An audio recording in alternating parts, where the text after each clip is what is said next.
Сәлеметсіңдер ме балалар? 62-ші сабақ Ж дыбысымен әрпін өтетін боламыз. Ең алдымен каналға жазылып алыңдар.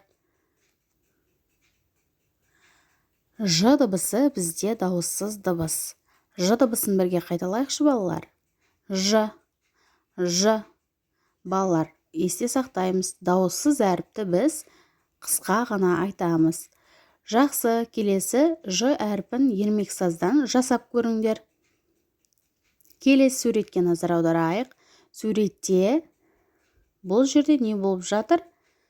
Жарыс болып жатыр. Жарыс. Оқушылар арасында шаңғы жарысы басталды. Біздің сыныбымыздан Ораз бен Ажар қатысты. Жарыста Ораз озар ма екен? Ажар озар ма екен? Сонымен жарыста кім озыпты балалар? Жарыста Ораз озыпты. Бізге берілген мәтінді тұтастай және буынға бөліп оқимыз балалар. Және бізде дыбыстық талдауға берілген бір сөз берілген. Ол қандай сөз екен? Суретте көрсетілген жалау. Жалау сөзін буынға бөлейікші. Жалау. Екі буынды сөз екен. Жақсы балалар, келесі қарамен жазылған сөздерді тұтастай және буынға бөліп оқимыз.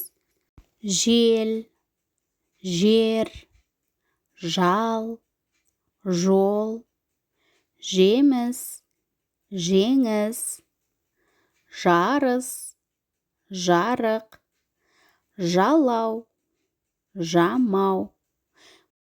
Сонымен балалар, бізге берілген соңғы тапсырма бізге жаңа сөздермен және олардың қарама-қарсы сөздері берілген екен.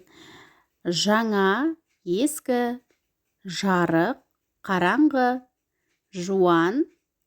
Қандай сөз қоямыз? Жіңішке. Жіңішке сөзін буындарға бөлеміз. Жіңішке. Үш буынды сөз екен. Дыбыстық талдауға өздерің талдап, дәптерлеріңе жазып алыңдар балалар.